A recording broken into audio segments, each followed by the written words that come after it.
Friends, welcome and thank you for joining us today. Hello, Lou. How are we doing today? So far, so Good. good. So far, so good. Okay, Yeah. good. We were having some internet problems, friends. So today we're at a very important junction. Um, Today we're going to be talking about a very important, and this is an introduction to the last one third of the Gita, the final third of the Gita.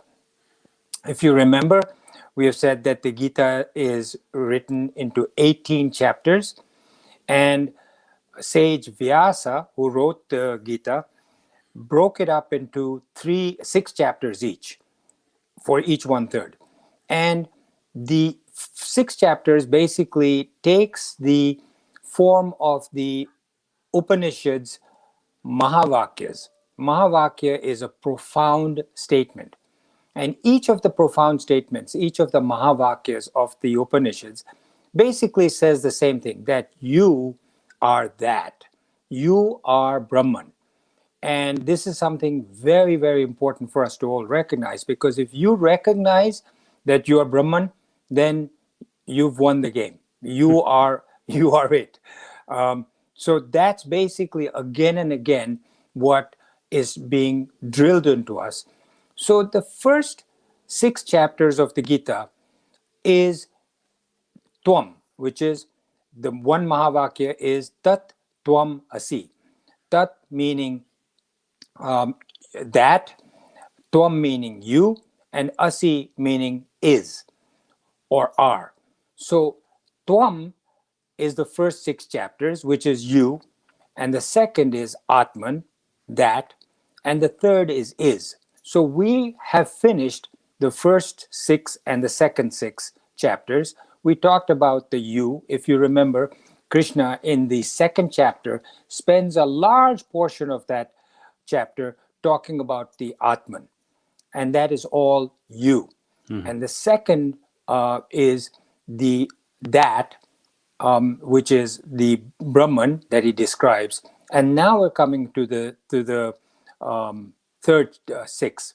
So we think of ourselves as a body. We think of ourselves as a body. We think of ourselves as a mind and an intellect.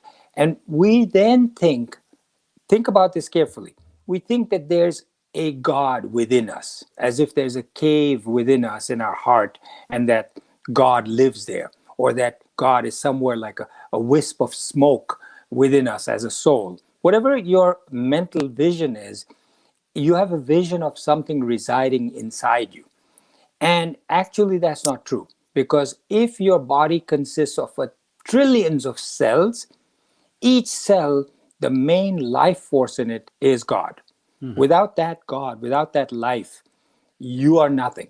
So really, every cell within you, every microscopic cell within you, every piece of skin, every piece of blood, every piece of tissue contains God in it. So where's God? All over you, everywhere.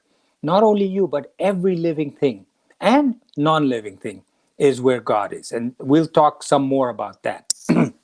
Sorry. So we think that Brahman is outside us, and somehow we're going to get from here to Brahman and become part of Brahman.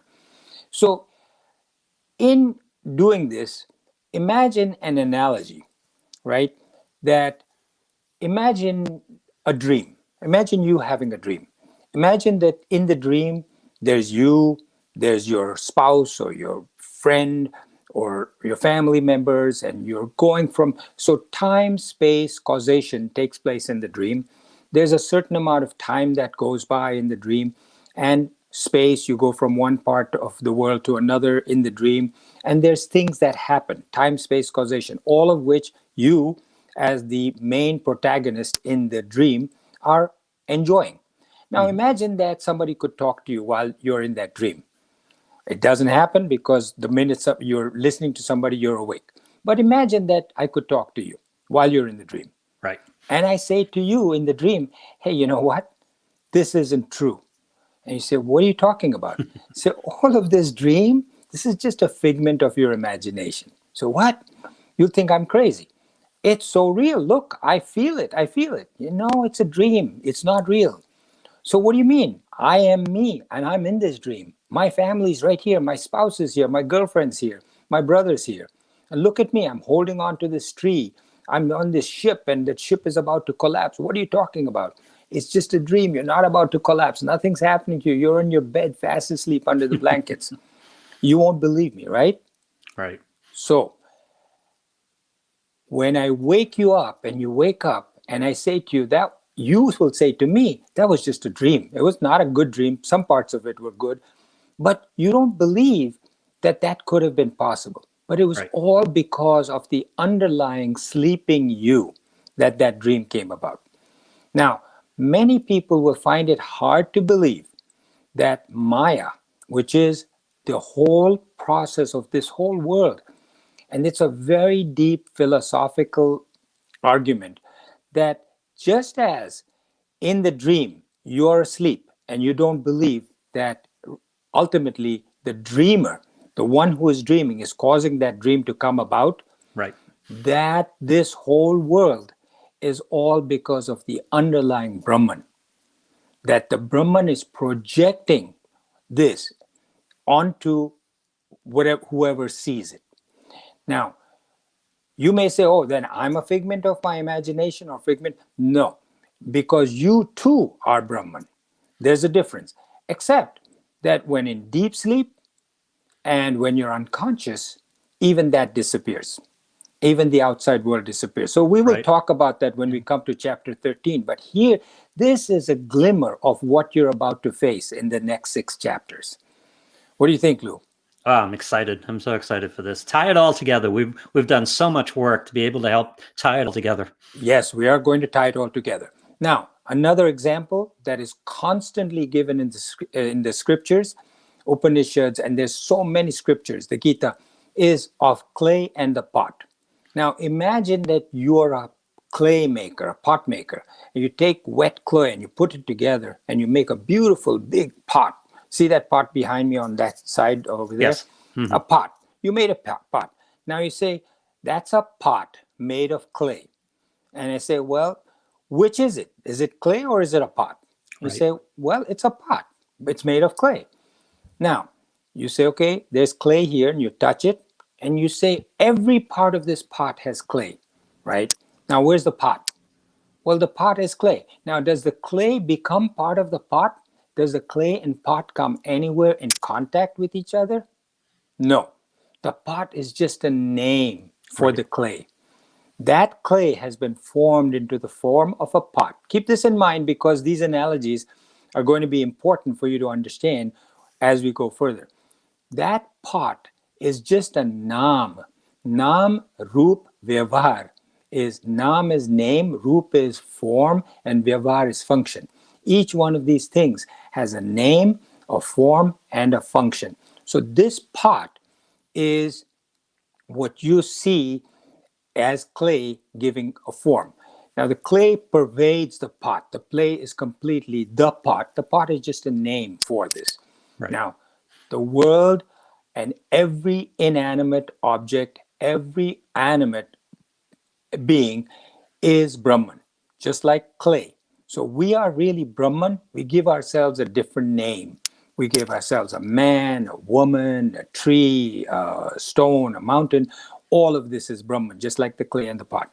Another example that the scriptures gives is that of the ocean and waves. Right. All of it is water.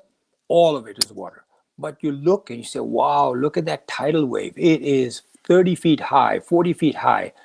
And look at this tiny little ripple that's only 6 inches high. All of it is just ocean water. Mm-hmm. Another example, take gold and you make it into an intricate necklace fit for a queen.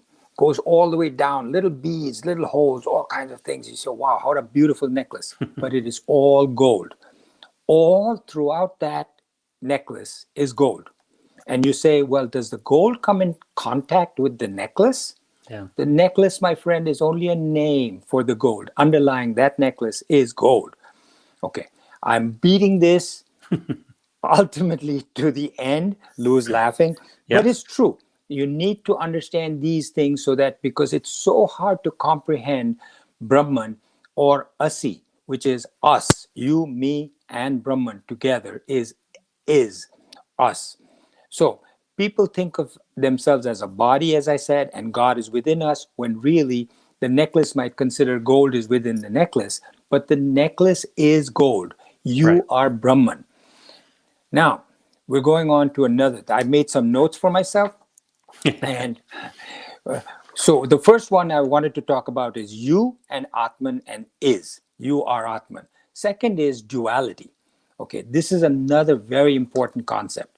Duality is this whole world, samsara. Samsara and duality is very, very important to keep in mind. Subject and object. In this world, every experience you have, everything you contact, everything you touch base with, everything you experience is all subject and object. You are the subject. Whatever you experience, whatever you look, whatever you like, whatever you don't like, is all the object, right? Mm-hmm. Subject and object. Now, when you have this duality, dual means two, duality is two. In Sanskrit, it's called Dvaita. Dvaita is duality. Advaita, put an A in the front. Advaita is no duality, it's just one. Mm-hmm. So the Advaita philosophy says that when you don't have duality, there's no stress. That underlying all of the stress of your life, sansar, is the stress of the duality. Then that brings about raga and dvesha. That brings about likes and dislikes. When you have a subject and an object, when you're the subject and the other thing is an object, you either like it or you don't like it, Right.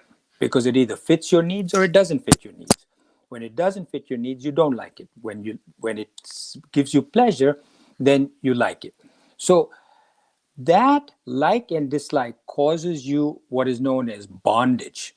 You're bound, and that is causing you stress, because it is you're bound to something that says I like it, therefore I want it. And that desire for wanting is what causes you to have discomfort and displeasure in your life. That comes from the duality. If there is no duality and it's just you, one, you are going to be extremely happy and no more stress. And wait till you hear the story at the end of this today. It's going to you'll blow your mind. It's very, very nice. Can I ask So about that? please. Is that the what distresses you is the thought of what could be if you had this thing or you didn't have things that you dislike.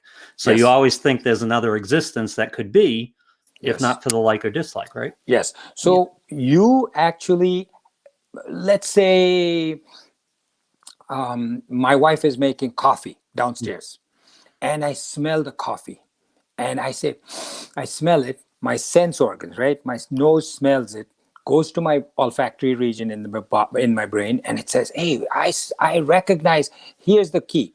I recognize that smell from before. If I've Right. never smelled coffee before, right? I don't know what it is. So I say, that smells nice. I have experienced that before. I have a memory. So that's known as a vritti. A vritti is a memory of something that was pleasurable or displeasurable from the past, to answer your question. So I smell that vritti, it jogs the memory of a nice, pleasant experience from coffee, having drank coffee before. And my mind says, Raga, love it. I like coffee. I now get your organs of action into motion. Get your Yeah. legs, stand up, walk downstairs, get yourself a cup of coffee, bring it back up, pick up your hands, another organ of action, put it to your mouth and drink it, because it'll be pleasurable. I'll be happier if I have the coffee Yes, I'll be than I happier am if now. my desire is Right. fulfilled. Right. If my desire is fulfilled, really the bottom line is the desire. Right. So Yeah. if I don't get the coffee, I'm sitting here, there's noise inside my brain. My Yep. brain says, coffee, coffee, coffee, coffee. And that noise becomes louder and louder. And in order to get rid of that noise, the coffee may not even touch my tongue, but it's just touching and already I'm saying, Yeah. now, wait a second. The coffee hasn't even touched your tongue. How come you're saying, just because the din, the noise in your head Right. has gone down, you say, I'm happy. So, Mhm. to answer your question, yes, it is because of the desire for the coffee or anything else that you remember from the past that is in your vrittis that you are getting the pleasure of Yeah. seeking it. Now, let's say you've never experienced coffee before and you smell it. you're curious, right? You say, that slime sounds like a pretty nice kind of smell. I don't know what it is, but it smells nice. Right. I want to taste it. Now that's a whole other kind of memory. That's a whole other kind of experience you would have. Or you smell something that you absolutely hate and you say, I dislike that because I've tasted it once before. So one is memory. The second is first time experience. You've never had coffee before. Somebody says, here, taste this. You put it in your mouth. You say, hey, this is good. What is this? This is coffee. Immediately a vritti forms inside your brain. And you say, now I remember this. I'm going to come back to it. So does that answer your question, Lou? Yes. Good. So subject and object causes duality, causes stress, causes bondage because you want that again and again. Only time there's no duality is, as I said before, during deep sleep. During deep sleep, you know nothing. So there's no stress. So what happens? You have peace. You're liberated from all stress. Now keep in mind, very careful, your mind is under no stress at the time you're in deep sleep. Why? Because there's no duality. Right. So what happens? When people are under stress, automatically you think, hey, you know what? Let me go to sleep. Yeah. If I'm in deep sleep, then I don't know any of this. So what do depressed people do? A lot of times what they do is they pull the blanket over their head and they try to go to sleep. Right. Or what do people do? They drink alcohol. They drink alcohol so as to put the mind to sleep. Or they take drugs, sleeping pills. So this is all very important. I wish I'd known this when I was practicing as a psychiatrist, because it's so clear now as you learn this, that deep sleep causes no duality, therefore there's no stress. So the automatic response of somebody when they're stressed is to say, I want to go to sleep. Then I won't feel any stress. Now, where can you read more about this? There's something known as the Mandukya Upanishad. The Mandukya Upanishad is one of the many Upanishads that is phenomenal, very deep. And there's also, if you look on Google, there's something called Mandukya Karika, Karika, Mandukya Karika. And in 1932, a group of Vedanta scholars in Rhode Island wrote a thesis on the Mandukya Karika, and it's available on Google. So look that up. The other one is the Tattva Bodha, and that was written by Shankaracharya. Shankaracharya wrote on the Tattva Bodha that describes a lot of this and what we're going to be talking about in the next 6 chapters in the Tattva Bodha.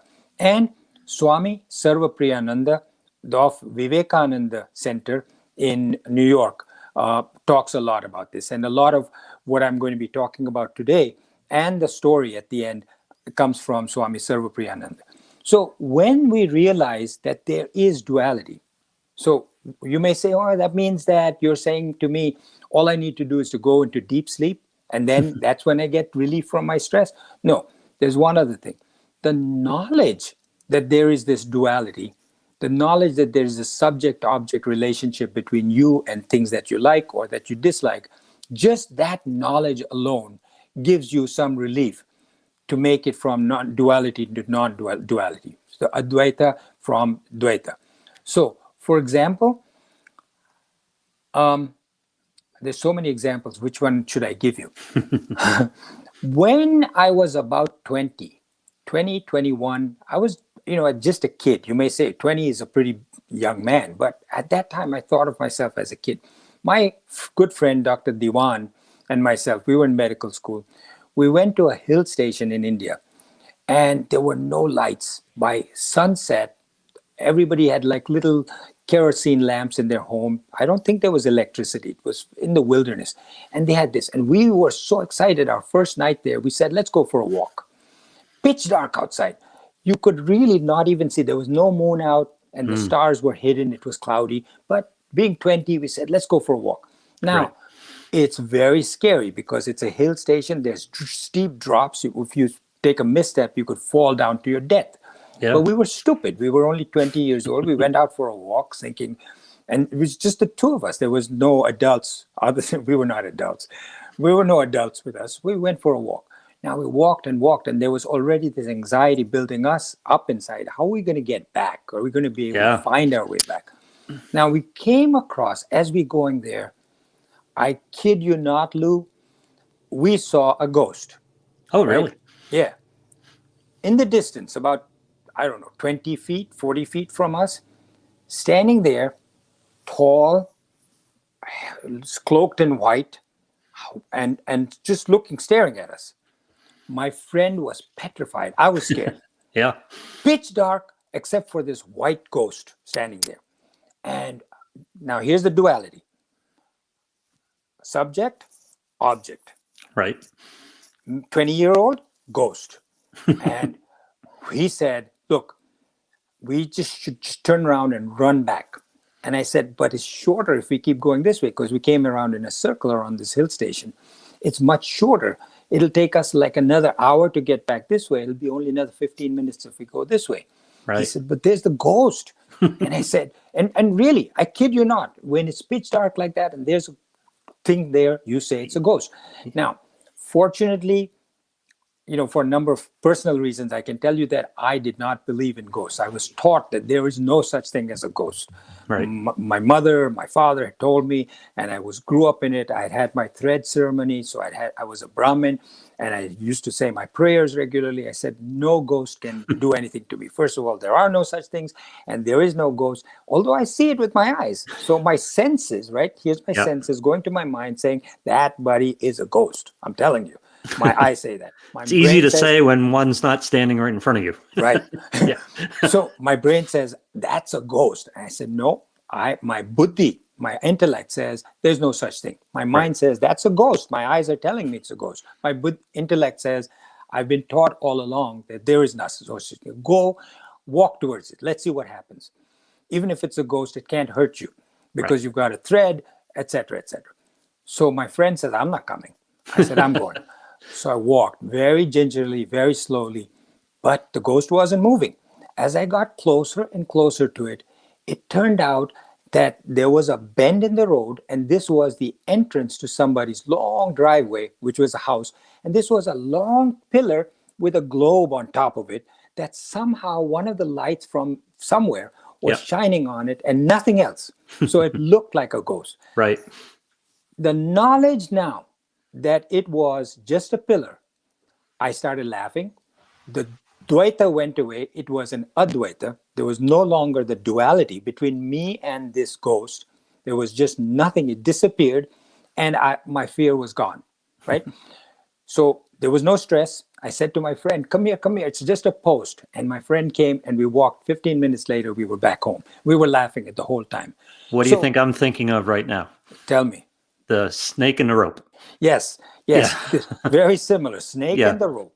Snake and the rope, and all of this, clay in the pot, the ocean and the water, the ornaments and the gold, all of this, we misapprehend, mistake these things for what they are not, and that causes us stress.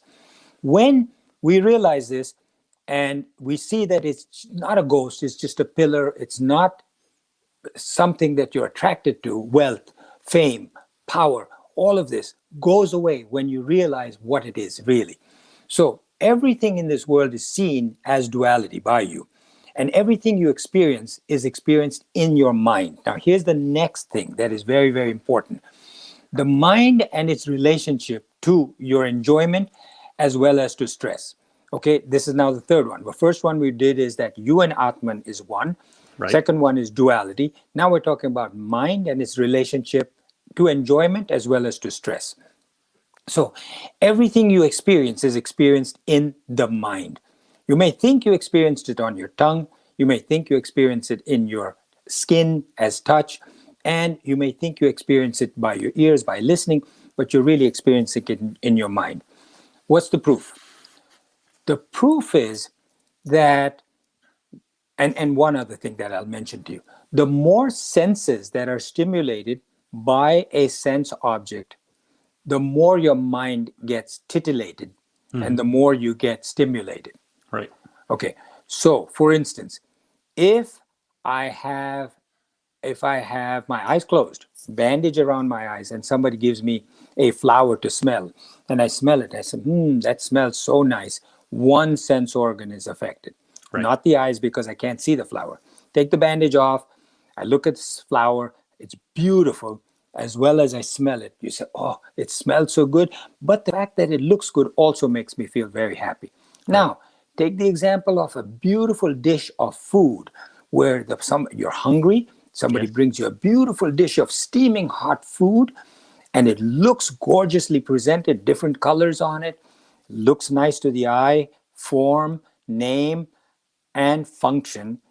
Nam, Rupa, Vyavhara, it is to be eaten, and it looks good, and it smells good, and it tastes good, and it's sizzling. You know, what do they call when they bring those sizzling things on a sizzler platter? So it's sizzling, so your ears can hear it. Right. Oh, this is delicious, because four of your senses are stimulated. Well, you Now, also feel it with your mouth. Some people you are feel it. very, yeah, some people are Texture. very, texture is very important in food Right, too. right. Yeah. And those who eat with their hand, you can actually touch it with your hand too. Yes. Now, the scriptures talk about, the books talk about, when there is two human beings, man, woman, man, woman, woman, it's that kind of sensual stimulation is at the highest level, because not only are all five senses or more, because you even now start involving the organs of action, Right. all those are affected, because you smell the other person, you taste the other person, you're kissing, you're touching, you're hearing the sounds. All the senses are affected. Plus, your mind is affected, Right. because you say, oh, I love this person. I love the way he talks, she talks, whatever. Your mind is stimulated. So you're getting multiple stimulation, and that is the highest. That is why the addiction to Right. that kind of a physical relationship is far greater.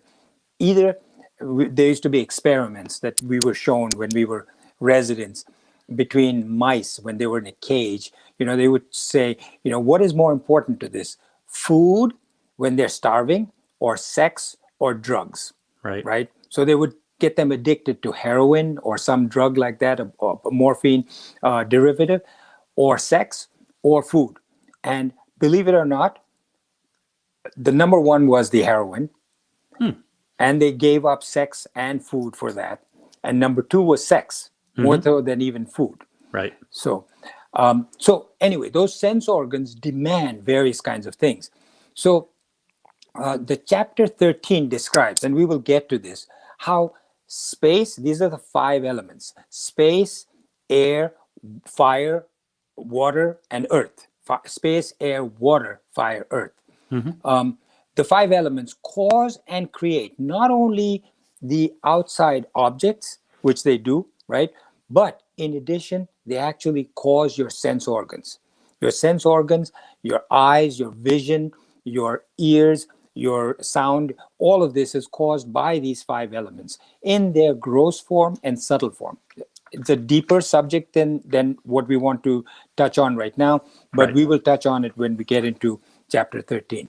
So, just as a quick thing, water is for taste, because you can't taste anything if it's not some moisture in it. Right. Imagine something that is totally desiccated.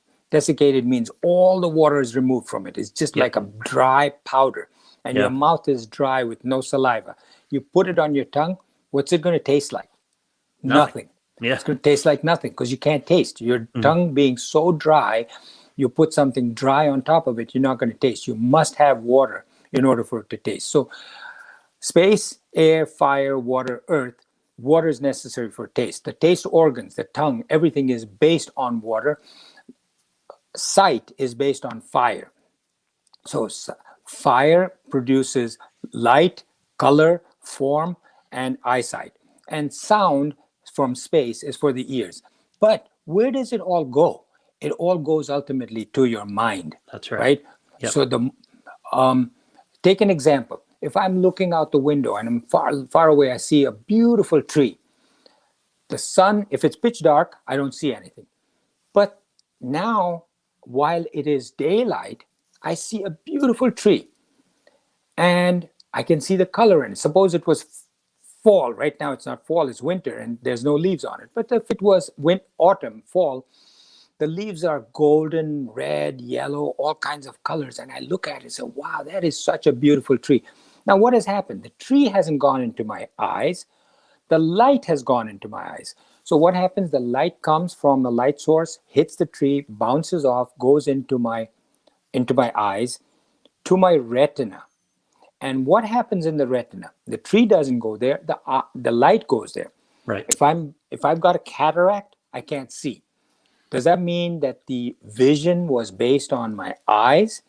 No, because if the lens is removed and a new lens is put in there, it goes right through that lens to the retina. Oh, Right. so you mean that the vision comes from the retina? No, No. because when the light goes to the retina, it stops there, but it hits the retina and gets changed in the retina from light to now little chemicals that go from one neuron to a next into the synapses, go up to the optic area of the brain, and something happens. We still don't know exactly what happens. That chemical causes you to say, oh, click, click, click, click, click.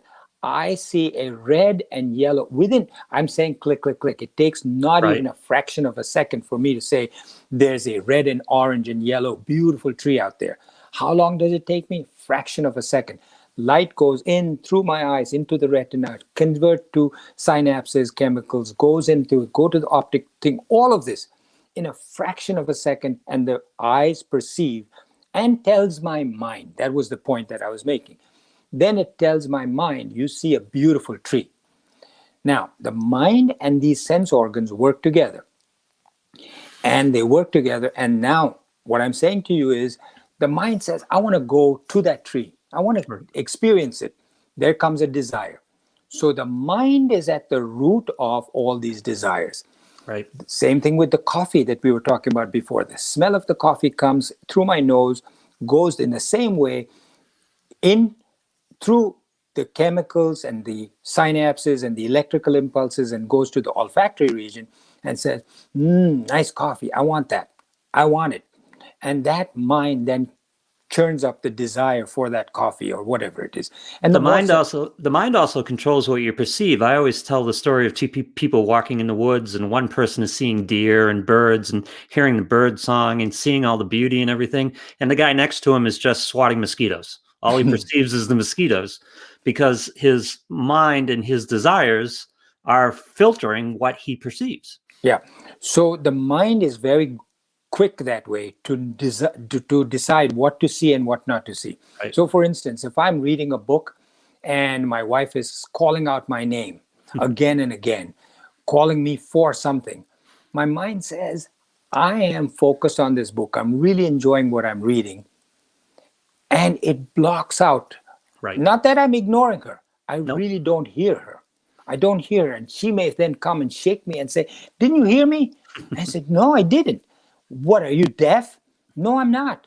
The sound waves went through my ear, went even to the olfactory, the auditory area of my brain, and I didn't perceive it. So the mind blocked it out. It wasn't as if I'm deaf. Sound waves went in there, but the mind, like Lou is saying, blocked it out. And in fact, we block out a large percentage of the data we collect. The things that we see around us, that we experience, we're only perceiving a fraction of it because the mind is selective about what it deals with. Yes.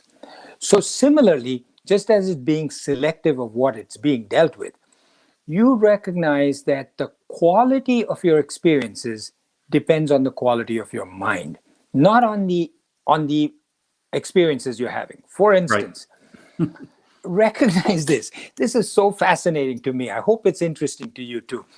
But how we don't recognize these things until somebody brings it to our awareness. I am not that hungry, and somebody gives me food to eat. Right. And it may be really delicious food, but at that time, because I'm not hungry, my mind says, I don't feel like eating anything. No, please, son-in-law, eat. Right. You know how mothers-in-law are. And son-in-law, please eat. I'm not hungry. No, you got to eat this. Try it. You like it. I eat it. It's okay. What? It's delicious. No, it's okay. Yeah. Why? Because the quality of my mind says it's not okay. I'm not hungry. Right. My stomach says, now starve me for 24 hours, 36 hours, 48 hours. Then put not even that, but just a piece of dry bread in front of me with a Right. glass of water. I will eat that bread and say it is the most delicious thing I have ever eaten. Why? Because my stomach is hungry, therefore, my mind is eager to get something to eat. Right. So, the quality of your mind can adjust the quality of your interaction with the world, right? Yes. So, same thing happens in Like I said, the reverse, guy seeing deer and birds, and the other guy swatting mosquitoes. Same right? experience. It's just what their mind is presenting to Right. them for the experience. Yeah. Now, wait until we get to the last thing, which I'm going to be telling you about, is what the yogis do. Exactly what you're saying, Lou. The yogis block out certain things, right? Like in meditation. Mm-hmm. And the Advaitis actually experience everything and still live with it. There's a Yep. difference. We'll come Yep. to that. So, similarly, pain can be blocked out by the mind. So let's say I've had it as a psychiatrist. You know from my previous podcast that I did a lot of hypnosis. Mm-hmm. And during hypnosis, I would use hypnosis to control intractable pain.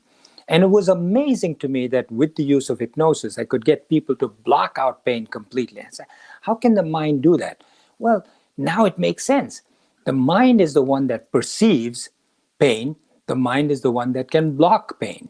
Right. And it's a whole other explanation, but just keep that in mind for now. Just when you're in pain and you get distracted by something, you look away, and for that moment, you forget about your pain. Right. So many say they cannot meditate. Even those of you who listen have often written to me and said, I can't meditate. What can you suggest to me to meditate? Can you have one session just on meditation? Now, the yogis will meditate to block out everything. So they will go into the Himalayas and they will sit because there's no distraction, and whatever little distraction there is, little meaning ice, minus Right. 80-degree temperature, Right. little distraction, they will block that out and say, I can block everything out. I don't experience cold, I don't experience pain, I don't experience lack of food, but I'm completely satisfied. I'm very much at peace. Now, Shankaracharya and his teachers say you should not have to block out the world, but work with it. How far can you just run away from the world and go up into how many of us can do that? Right. One way is to shut down the mind and block out everything. The other is to block out the desire and understand the world that you're dealing with. So, Swami Sarvapriyananda gives two examples. He says, assume that you're in a movie that is a very scary movie going on. And those who are yogis will say, I'm not afraid. Why? Because I'm closing my eyes, I'm meditating, and while this movie is going on, I'm not seeing any of it. Right. I don't experience it, therefore I don't experience any fear. The yogi does that.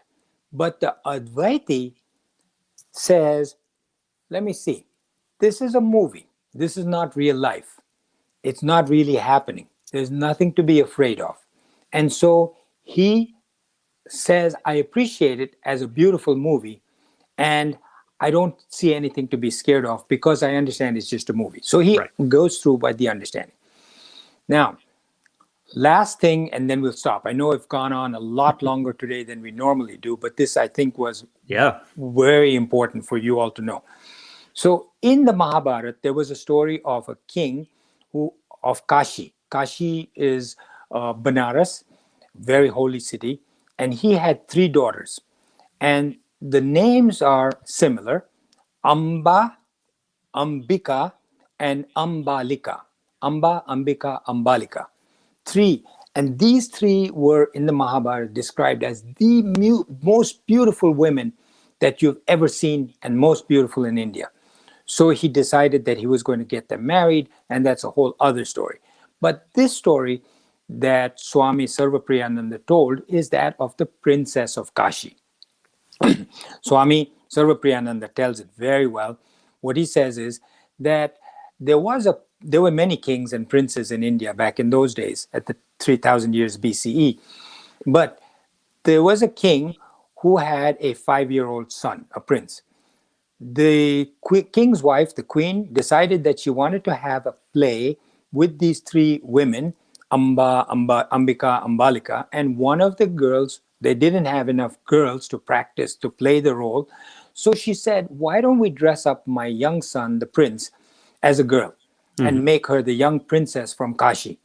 And so they, took this little boy, dressed him up as a girl, put all kinds of girl clothes on him and decorations and jewelry and makeup. And he looked so pretty. And everybody said, oh, that's the prince up there on the stage acting.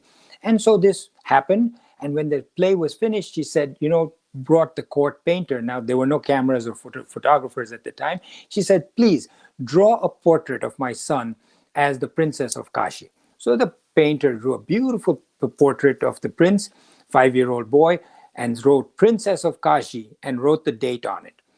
And then they put the painting up on the wall. The boy, the prince, grew up. He became a very handsome young prince. When he was 20 years old, 15 years later, very handsome prince. And they kept saying, you're getting old now, you should get married. And he says, I haven't found the right girl. One day, nothing to do, he's walking around the palace. He goes into the basement and he's looking through these dusty things, and he sees this portrait of this 5-year-old child, looks at the date. He says, sees the date. He says, hey, I was 5 years old at the time. Look at this beautiful girl. This is such a gorgeous little girl. He sees his own portrait and he says, I love this girl. This is the girl I want to find and get married to. So after that, he goes upstairs, sees his parents. He looks a little dejected and sad. The king and the queen say, why are you so sad? He won't tell them. He's shy. So then the minister of the church, very bright man, comes to him and says, son, what's the matter? Why are you so dejected these days? He says, minister, I'm in love. And he says, oh, yeah, who's the girl? He says, well, where did you meet her? I haven't met her yet. He says, well, how do you know her then? How are you in love with her? So I saw her in a painting. He says, where's the painting? He says, downstairs in the basement. He says, it's a painting of a girl drawn in such and such a year. And the minister starts to the journey. He says, show me the painting. He takes him down, looks at the painting, and the minister says to him, son, you got to sit down. This is going to be a tough conversation. The prince sits down and he says, I got to break it to you. This princess of Kashi says, yeah, you know her? He says, there ain't nobody like that. He says, what? That is you, my friend. Me? He says, yeah, when you were 5 years old, your mom dressed you up as this and made you into this beautiful princess.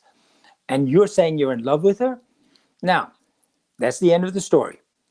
But this is a book, the story in the scriptures, in order to let you know what happened to the prince at the time. There is this Advaita, this Dvaita, this duality between him and this object that he desires, loves, raga. Loves her, said, I want to marry her, I'm not marrying anybody else. The minute he finds out that you are that, Tat Twamasi, you are that, what happens? His desire disappears. He no longer desires that picture because it's crazy. He says, this is me. I can't be in love with myself. The desire just evaporates. And what Advaita says is that everything in life should be thought of as the princess from Kashi. Oh, interesting. Yeah. Great story. If you can break it down like that to say everything. Now, friends, keep in mind this story and recognize that the reason meditation doesn't work for all of us is because you can't do that. It's not easy for us to meditate. It takes a lifetime of practice. So you have to get rid of all your desires. This might be another way for you to practice, to say, if I can recognize that all of this, money, fame, power, and in the Tattva Bodha, Shankaracharya describes how to get rid of some of your desires. And we can talk about that some more. How long have we been now? Almost an hour? 44 minutes, yeah. 44 minutes. So I'll stop here and we'll come back to this. And I hope you enjoyed this. It was fascinating. I loved it. I'm so glad you say that, Lou. You always make me feel good. So thank you. And please, Lou, go say what you have to do in terms of getting people to write to us, and their comments, their interest would be very, very important for me to hear. If you want to comment, if you want to talk with us, speak, interact with us, the Facebook page, Gita Memoirs of a Psychiatrist, go there. If you're listening to the audio podcast, if you just want to hear the podcast, take them along with you in the car or wherever you on your walks, wherever you want to go. Apple Podcasts, Google Podcasts, Spotify. But if you want to talk with us, and we'd love to hear from you, the Facebook page, Gita Memoirs of a Psychiatrist. Thank you so much. See you next time.